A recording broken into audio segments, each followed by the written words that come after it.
தோட்டத்தில் ஒரு இன்சிடென்ட். ஒருத்தன் மஞ்சள் இருக்கு இல்லைங்களா, அந்த மஞ்சள்ல மூகாம்பிகை சிலையை செஞ்சு கொண்டாந்துருக்கான்.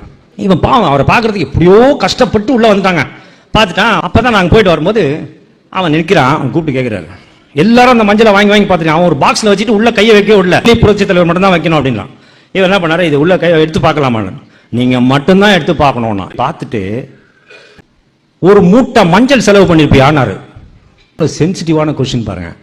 ஒரே மஞ்சள்லயே இவ்வளவு முழு உருவம் வந்திருக்குமான்னு யாருக்கா இது வரைக்கும் பார்த்து, அவன் அடுத்த செகண்ட் பொத்துன்னு காலில் விழுண்டான். இது வரைக்கும் இதை பார்த்தவங்க யாருமே இதை கேட்டது இல்லைங்க. உண்மையாவே அவ்வளோ மஞ்சள் செலவாச்சு. தலை வரைக்கும் வரும், கெட்டு போயிடும். கால் வரைக்கும் வரும், கெட்டு போயிடும். புதுசா அந்த மஞ்சள்ல வரையறதுக்கு அவ்வளோ செலவு பண்ண மஞ்சள்லாம் வீணா கிடக்குது. அதை முதல்ல கேட்டது நீங்க தான். அவர் சென்சிட்டிவான ஒரு மனிதன்றதுக்கு இது ஒரு நல்ல உதாரணம். கடவுள் இருக்கின்றார், கண்ணுக்கு தெரிகின்றதா?